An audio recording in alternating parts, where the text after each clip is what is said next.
जय श्री करणवाड़ गुरुदेव। बच्चों, हम पिछले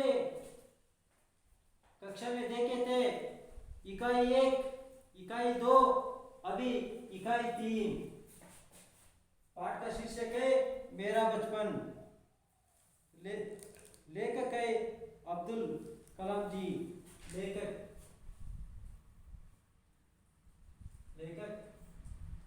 डॉक्टर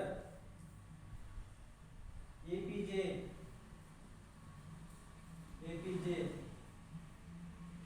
अब्दुल कलाम।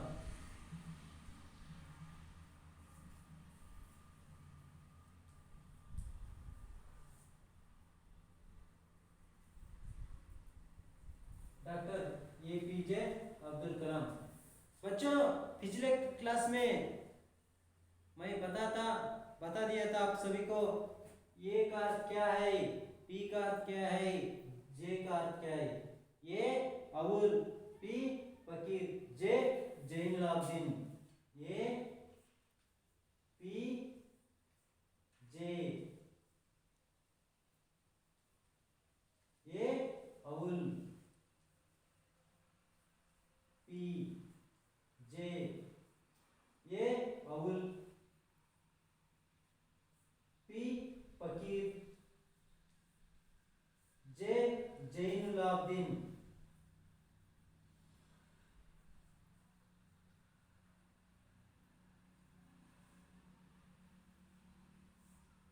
अवुल फकीर जैनुलाब्दीन।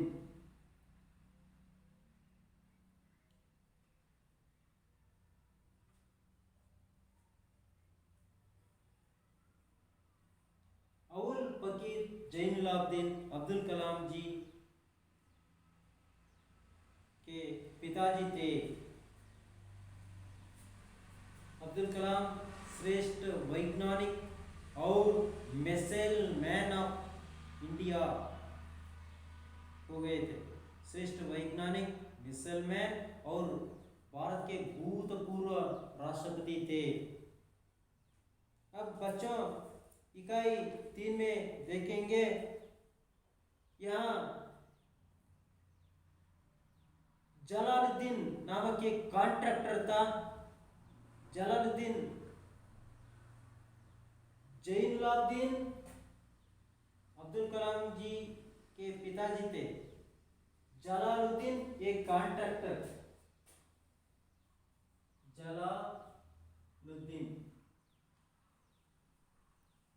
जलालुद्दीन जलालुद्दीन ठेकेदार।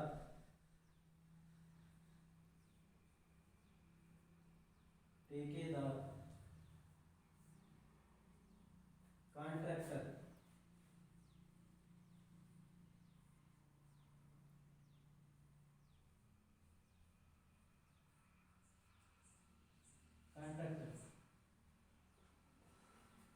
जलालुद्दीन के साथ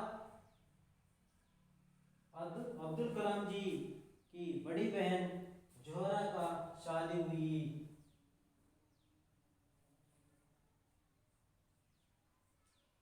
जोहरा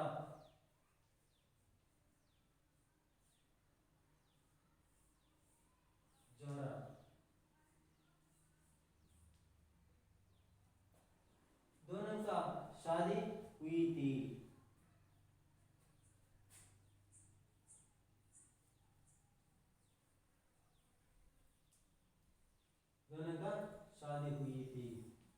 दोनों जलालुद्दीन और जोहरा दोनों पति पत्नी हो गए थे। इसी के संबंध में जलालुद्दीन और जैनुलाब्दीन दोनों बहुत रिश्तेदार हो गए थे। अब्दुल कलाम जी बड़ी बहन का शादी होने के बाद नौकाओं को आकर देखते थे।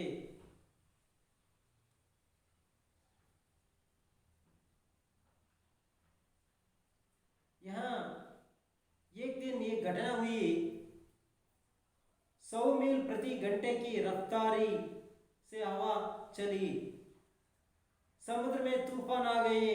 तूफान में सेतु कराए के कुछ लोग और हमारी नाव बह गई।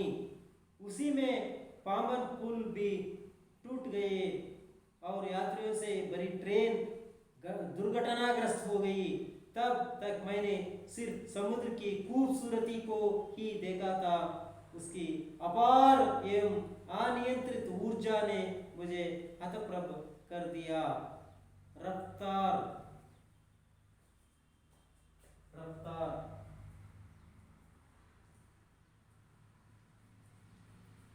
रफ्तार गति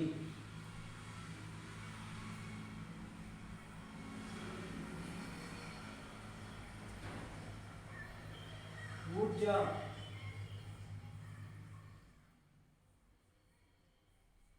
शक्ति ऊर्जा शक्ति हतप्रभ हतप्रभ निस्तेज निस्तेज और शिथिल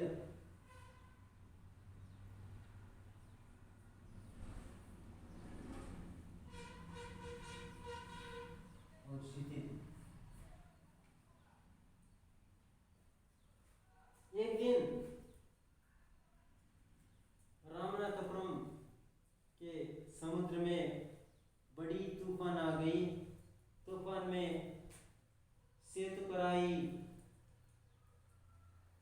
से पावन जाने वाले नौकाएं तूफान में नाव बह गई और पावन पुल ब्रिज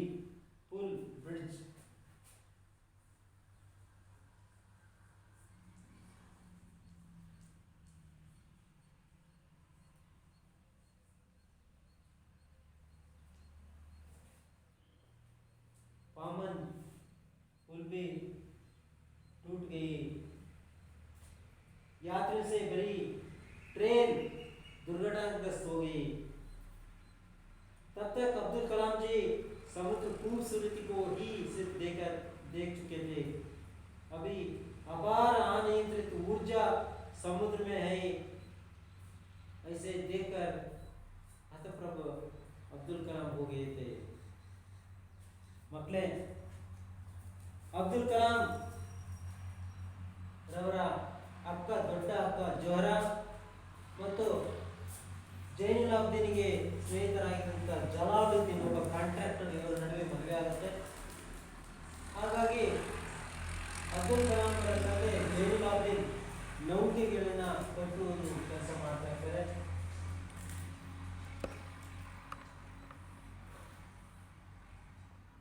ದೋಣಿ ನೌಕಾಯಿ ದೋಣಿಗಳನ್ನು ಕಟ್ಟುವ ಕೆಲಸ ಮಾಡ್ತಿರ್ತಾರೆ. ಒಂದು ಸರಿ ಸೇತುಕರಾಯಿ ಎಂಬಲ್ಲಿ ದೊಡ್ಡ ಒಂದು ಬಿರುಗಾಳಿ ಉಂಟಾಗುತ್ತೆ. ಆಗ ಅಬ್ದುಲ್ ಕಲಾಮರ ದೋಣಿಗಳು ಸಹ ಅಲ್ಲಿ ಮುಳುಗಿ ಹೋಗುತ್ತೆ. ಹಾಗೆ ಪಾಂಬನ್ ಬ್ರಿಡ್ಜ್ ಇರುತ್ತೆ, ಅದು ಸಹ ಮುರಿದು ಹೋಗುತ್ತೆ. ಏನು ಯಾತ್ರಾರ್ಥಿಗಳಿಂದ ತುಂಬಿದಂಥ ಟ್ರೈನ್ ಆ ಪಾಂಬನ್ ಬ್ರಿಡ್ಜ್ ಒಡೆದ್ಬಿಟ್ಟು ರೈಲ್ವೆ ಬ್ರಿಡ್ಜ್ ಒಡೆದು ಸಮುದ್ರಕ್ಕೆ ಬಿದ್ದು ಹೋಗುತ್ತೆ. ಆಗ ಇಲ್ಲಿವರೆಗೂ ಅಬ್ದುಲ್ ಕಲಾಂ ಅವರು ಸಮುದ್ರ ಅಂದರೆ ತುಂಬ ಸುಂದರವಾಗಿರುತ್ತೆ, ಪ್ರಶಾಂತವಾಗಿರುತ್ತೆ ಅಂತ ಅಂದ್ಕೊಂಡಿದ್ರು. ಖೂಬ್ಸೂರತಿ ಅಂದರೆ ತುಂಬ ಸೌಂದರ್ಯವನ್ನು ಮಾತ್ರ ಸವಿದಿದ್ದರು, ಸಮುದ್ರದ ಸೌಂದರ್ಯವನ್ನು. ಈ ರೀತಿ ಘೋರವಾದ ಘಟನೆಯನ್ನು ಮಾಡುತ್ತೆ ಅಂತೇಳಿ ಅವ್ರಿಗೆ ಅನಿಸಿರಲಿಲ್ಲ. ಈಗ ಈ ಸಮುದ್ರದ ಅಪಾರ ಶಕ್ತಿಯನ್ನು ಕಂಡು ಇವರು ನಿಸ್ತೇಜರಾಗಿರ್ತಾರೆ. ಏನು ಹೇಳಲು ಅಸಾಧ್ಯ ರೀತಿಗೆ ಅಬ್ದುಲ್ ಕಲಾಂ ತಲುಪಿಬಿಟ್ಟಿರ್ತಾರೆ. उम्र में काफी फर्क होने के बावजूद अहमद जलालुद्दीन मेरे अंतरंग मित्र बन गए. अहमद जलालुद्दीन अहमद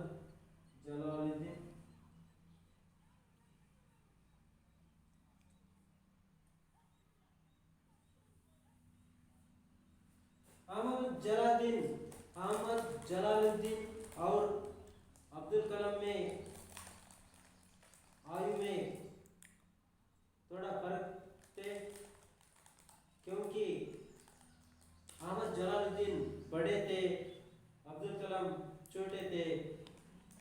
लगभग 15 साल बड़े थे। अब्दुल कलाम से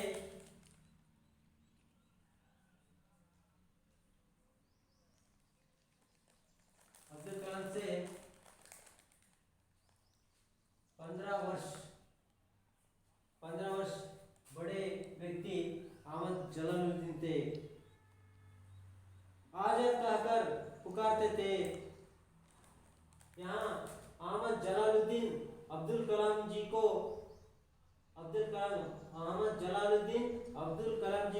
अहमद कहकर पुकारते थे। दोनों में बड़ी मित्रता थे। दोनों रोजाना शाम को दूर तक साथ घूमने जाया करते थे। मस्जिद वाले गली से निकलते और समुद्र के रेतीले तट पर चल पड़ते। जलालुद्दीन प्राय आध्यात्मिक विषयों पर बातें करते। अब्दुल कलाम ಅವರ ಅಕ್ಕ ಜೋಹರಾ ಮತ್ತು ಅಹಮದ್ ಜಲಾಲುದ್ದೀನ್ ನಡುವೆ ಮದುವೆ ಆಗುತ್ತೆ. ಮದುವೆ ಆದ ನಂತರ ಅಹಮದ್ ಜಲಾಲುದ್ದೀನ್ ಮತ್ತು ಅಬ್ದುಲ್ ಕಲಾಂ ನಡುವೆ ತುಂಬಾ ಆತ್ಮೀಯ ಮಿತ್ರತ್ವ ಉಂಟಾಗುತ್ತೆ, ಸ್ನೇಹಿತರಾಗಿರ್ತಾರೆ.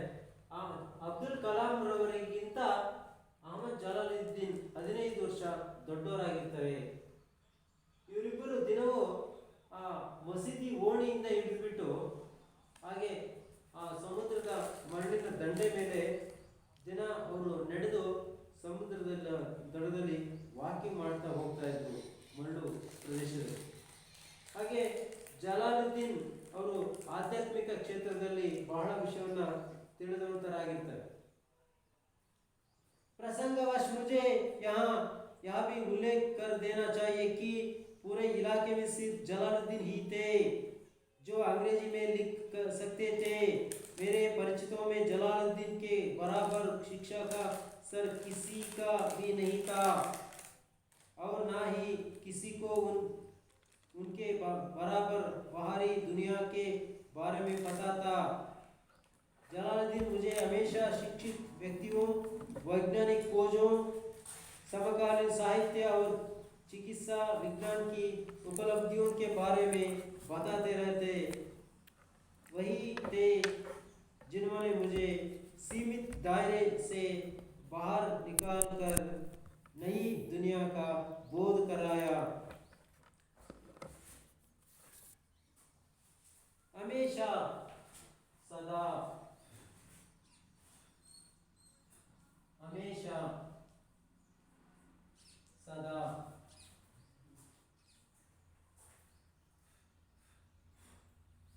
और दायरे कार्यक्षेत्र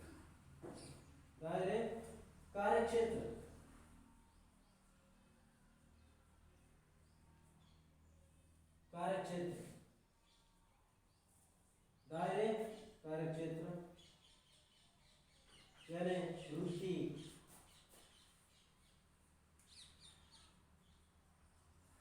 वृत्ति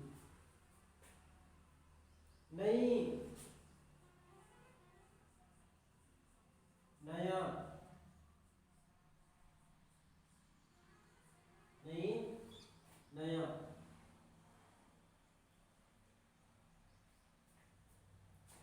बच्चों सभी शब्दार्थ लिखिए। सभी शब्दार्थ को आप अच्छी तरह समझना चाहिए और लिख लीजिए। ಒಂದು ದಿನ ಹೀಗೆ ಅಬ್ದುಲ್ ಕಲಾಂ ಅವರು ಹೇಳ್ತಾ ಹೋಗ್ತಾ ಇದ್ದಾರೆ, ಈ ಪೂರ್ಣ ಒಂದು ಏರಿಯಾದಲ್ಲಿ ಸಿರ್ಫ್ ಜಲಾಲುದ್ದೀನ್ ಮಾತ್ರ ಇಂಗ್ಲಿಷನ್ನ ಓದೋರು ಬರೆಯೋರಾಗಿದ್ರು. ನನ್ನ ತಂದೆಯವರಿಗೆ ಪರಿಚಯ ಇರೋ ಹಾಗೆ ಜಲಾಲುದ್ದೀನ್ನ ಸರಿ ಸಮಾನವಾಗಿ ಯಾರೂ ಸಹ ಓದು ಬರವನ್ನ ಮಾಡಿರಲಿಲ್ಲ. ಯಾರಿಗೂ ಅವರಿಗೆ ಇವರಷ್ಟು ಹೊರಗಡೆ ಪ್ರಪಂಚದ ಬಗ್ಗೆ ಬೇರೆ ಯಾರಿಗೂ ಜ್ಞಾನವಿರಲಿಲ್ಲ. ಜಲಾಲುದ್ದೀನ್ ಯಾವಾಗಲೂ ಶಿಕ್ಷಿತ ವ್ಯಕ್ತಿಗಳ ಬಗ್ಗೆ ಹೇಳ್ತಾ ಇದ್ರು, ವಿಜ್ಞಾನಿಗಳ ಸಂಶೋಧನೆ ಬಗ್ಗೆ ಹೇಳ್ತಾ ಇದ್ರು, ಹಾಗೆ ಸಮಕಾಲೀನ ಸಾಹಿತ್ಯದ ಬಗ್ಗೆ ಹೇಳ್ತಾ ಇದ್ರು, ಚಿಕಿತ್ಸೆ ವಿಜ್ಞಾನದ ಬಗ್ಗೆ ಹೇಳ್ತಾ ಇದ್ರು, ಹಾಗೆ ಇದರ ಬಗ್ಗೆ ಇರುವಂತಹ ವಿಷಯಗಳನ್ನ ಇದ್ರ ಬಗ್ಗೆ ಇದ್ದಂಥ ವಿಷಯಗಳನ್ನು ನಮ್ಮ ಮುಂದೆ ಹಂಚ್ಕೊಳ್ತಾ ಇದ್ರು.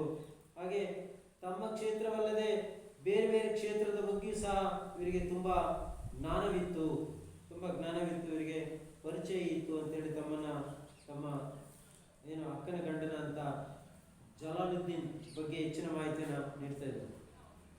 मेरे बालकाल में पुस्तकें की एक दुर्लभ वस्तु की तरह करती थी. हमारे यहाँ स्थानीय स्तर पर एक पूरा क्रांतिकारी या कहिए उग्र राष्ट्रवादी STR मानिकम का निजी पुस्तकालय था. उन्होंने मुझे हमेशा पढ़ने के लिए उत्साहित किया. मैं अक्सर उनके घर से पढ़ने के लिए किताबें ले आया करता. अक्सर अक्सर अक्सर अक्सर अधिकतर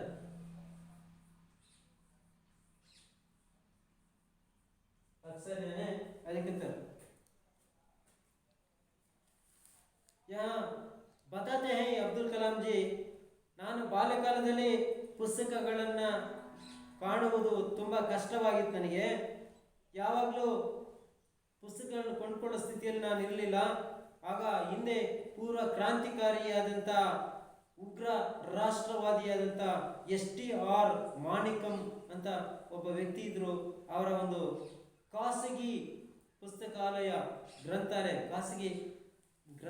ನಿಜಿ ಪುಸ್ತಕಾಲಯ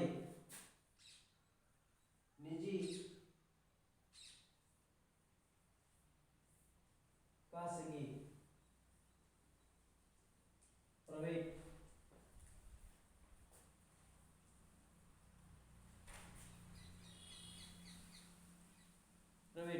ಹೀಗೆ ಖಾಸಗಿ STR ಮಾಣಿಕಂ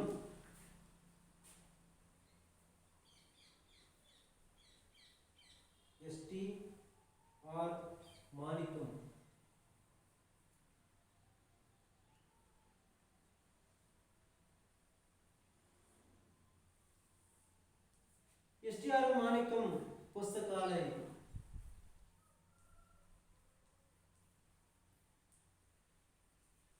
ಹೀಗೆ ಖಾಸಗಿ ಪುಸ್ತಕ ಭಂಡಾರದಿಂದ ಪುಸ್ತಕಗಳನ್ನು ನಾನು ಕೊಂಡು ತಂದು ಓದ್ತಾ ಇದ್ದೆ. ಹೆಚ್ಚಾಗಿ ನಾನು ಆ ಪುಸ್ತಕದ ಒಂದು ಪುಸ್ತಕಾಲಯದಲ್ಲಿ ಹೆಚ್ಚು ಪುಸ್ತಕಗಳನ್ನು ಕೊಂಡುಕೊಂಡು ನಾನು ಓದುತ್ತಿದ್ದೆ. दूसरे निजी व्यक्ति का मेरे बाल जीवन पर गहरा असर पड़ा. वह मेरे चचेरे भाई शमशुद्दीन थे. वह रामेश्वर में अखबारों का एकमात्र वितरक थे. अखबार रामेश्वरम स्टेशन पर सुबह की ट्रेन से पहुंचते थे जो पामर से आती थी. इस अखबार एजेंसी को अकेले शमशुद्दीन ही चलाते थे. रामेश्वरम में अखबारों की जुमला 1000 प्रतियां बिकती थी. बचपन में मेरे 3 पक्के दोस्त थे, रामानंद शास्त्री, अरविंदन और शिव प्रकाश. ये तीनों ही ब्राह्मण परिवार से थे. रामानंद शास्त्री तो रामेश्वरम मंदिर के सबसे बड़े पुजारी पक्षी लालन शास्त्री का बेटा था. अलग अलग धर्म, पालन पोषण, पढ़ाई लिखाई को लेकर हमें से किसी भी बच्चे ने कभी भी आपस में कोई भेदभाव महसूस नहीं किया. अब्दुल कलाम जी को 3 मित्र थे. रामानंद शास्त्री रामानंद शास्त्री रामानंद शास्त्री रामानंद शास्त्री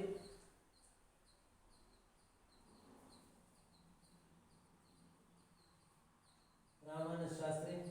दूसरा अरविंदन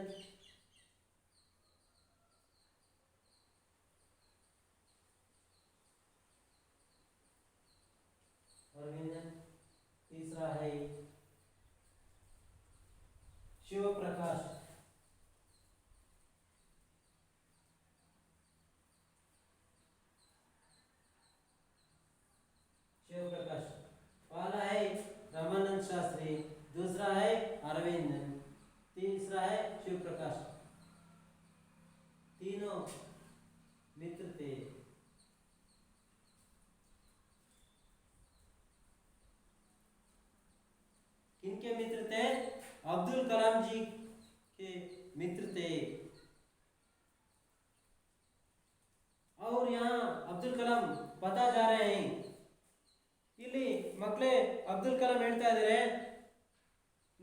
ಬಾಲ್ಯಕಾಲದಲ್ಲಿ ಹೆಚ್ಚು ಓದಿಗೆ ಬಹಳ ಆಸರೆಯಾಗಿದ್ದು ನನ್ನ ಚಿಕ್ಕಪ್ಪನ ಮಗ ಶಂಶುದ್ದೀನ್ ಅಂತ ಇದ್ರು. ಚಿಕ್ಕಪ್ಪನ ಮಗ ಚಚೇರೆ ಬಾಯಿ ಚಚೇರೆ ಬಾಯಿ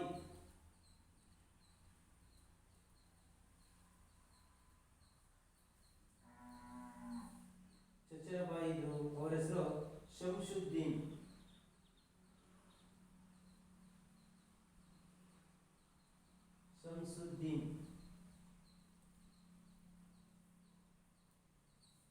ಚಚೇರಬಾಯಿ ಇದ್ರು, ಅವರ ಹೆಸರು ಶಂಶುದ್ದೀನ್. ಇವರು ರಾಮೇಶ್ವರನ ಪೇಪರ್ ಏಜೆಂಟ್ ಆಗಿದ್ರು. एकमात्र वितरक थे, वितरक बांटने वाला, वितरक बांटने वाला.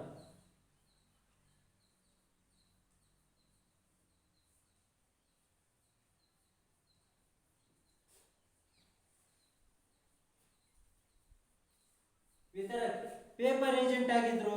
ಇವರು ರಾಮೇಶ್ವರನ ಇವರು ಒಬ್ಬರೇ ಪೇಪರ್ ಏಜೆಂಟ್ ಆಗಿದ್ರು.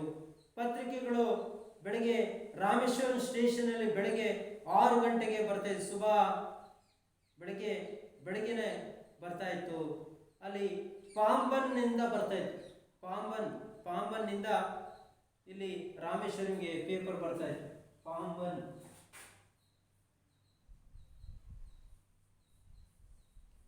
ಪಾಂಬನ್ನಿಂದ ಪತ್ರಿಕೆಗಳು ರಾಮೇಶ್ವರಂ ಬರ್ತಾ ಇತ್ತು.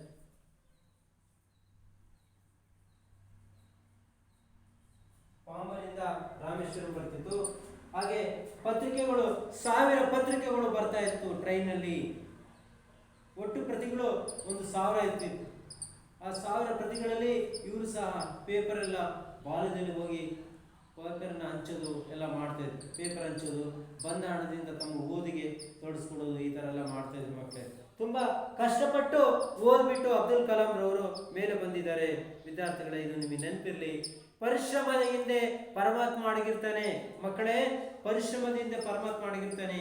ನೋಡಿ, ಅಲ್ಲಿ 1000 ಪತ್ರಿಕೆಗಳು ಪಾಂಬನ್ನಿಂದ ರಾಮೇಶ್ವರಂ ಪತ್ರಿಕೆಗಳು, ದಿನಪತ್ರಿಕೆಗಳು ಬರ್ತಾ ಇದ್ರು. ಆ ದಿನಪತ್ರಿಕೆ ಏಜೆಂಟ್ ನಮ್ಮ ಅಬ್ದುಲ್ ಕಲಾಂ ಅವರ ಚಿಕ್ಕಪ್ಪನ ಮಗ ಶಂಶುದ್ದೀನ್ ಆಗಿದ್ರು. ಶಂಶುದ್ದೀನ್ ಒಬ್ಬರೇ ಅಲ್ಲಿ ನ್ಯೂಸ್ ಪೇಪರ್ ಏಜೆಂಟ್ ಆಗಿದ್ರು. ಹಾಗಾಗಿ ಬೆಳಿಗ್ಗೆ ಪತ್ರಿಕೆಗಳು ಬಂದಾಗ ಆ ಪತ್ರಿಕೆಗಳನ್ನ ಇವರು ಹೋಗಿ ಮನೆಗೆ ಹಂಚುತ್ತಿದ್ರು. ಬಂದಂತ ಹಣವನ್ನ ಇವರು ಓದಿಗೆ ತೊಡಸ್ಕೊಳ್ತಾ ಇದ್ರು. ಮಕ್ಕಳೇ, ಇದ್ರ ಜೊತೆಗೆ ಅಲ್ಲಿ ಬಾಲ್ಯದಲ್ಲಿ ಇಬ್ರು 3 ಜನ ಸ್ನೇಹಿತರು ಅಬ್ದುಲ್ ಕಲಾಂ ಸಿಗ್ತಾರೆ. ಇವರೆಲ್ಲ ಬ್ರಾಹ್ಮಣ್ಸ್ ವಿದ್ಯಾರ್ಥಿಗಳು, ಬ್ರಾಹ್ಮಣ ಜಾತಿಗೆ ಸೇರಿದಂತೆ ವಿದ್ಯಾರ್ಥಿಗಳು. ಮೊದಲನೇದಾಗಿ ರಮಾನಂದ್ ಶಾಸ್ತ್ರಿ, ಎರಡನೇವರಾಗಿ ಅರವಿಂದನ್, ಮೂರನೇದಾಗಿ ಶಿವಪ್ರಕಾಶ್. 3 ಮಿತ್ರರು ಇವರ ಅಂತರಂಗ ಮಿತ್ರರಾಗಿದ್ರು. ಇವರು ಬ್ರಾಹ್ಮಣ ಕುಟುಂಬಕ್ಕೆ ಸೇರಿದವರಾಗಿದ್ರು. रमानंद शास्त्री तो रामेश्वरम के मंदिर के सबसे बड़े पुजारी लक्ष्मण शास्त्री का बेटा था. ಈ ರಮಾನಂದ ಶಾಸ್ತ್ರಿ ರಾಮೇಶ್ವರನ ಶಿವ ಮಂದಿರದ ಪೂಜಾರಿಯಾಗಿದ್ದಂತ ಲಕ್ಷ್ಮಣ್ ಶಾಸ್ತ್ರಿಯವರ ಮಗನಾಗಿದ್ದ. ಹಾಗೆ ಅರವಿಂದನ್ ಸಹ ಸ್ನೇಹಿತರಾಗಿದ್ರು. ಹೀಗೆ ಬೇರೆ ಬೇರೆ ಧರ್ಮದವರಾಗಿದ್ರು ಸಹ ಇವರ ಪಾಲನೆ ಪೋಷಣೆ, ಓದು ಬರಹ ಹೀಗೆ ಎಲ್ಲವೂ ಅನ್ಯೂನ್ಯದಿಂದ ನಡೀತಾ ಇತ್ತು. ಯಾವುದೇ ಭೇದ ಭಾವ ಇವರಲ್ಲಿ ಇರಲಿಲ್ಲ. ನಾನು ಮುಸ್ಲಿಂ, ಅವರು ಹಿಂದೂಗಳು, ಅವರು ಮೇಲ್ಜಾತಿಗೆ ಸೇರಿದವರು, ನಾನು ಕೆಳಜಾತಿಯವನಿಗೆ ಸೇರಿದವನಾಗಿ ಇದ್ದೇನೆ. ಈ ರೀತಿ ಯಾವುದೇ ಭೇದ ಭಾವ ಇವರಲ್ಲಿ ಕಾಣಲಿಲ್ಲ.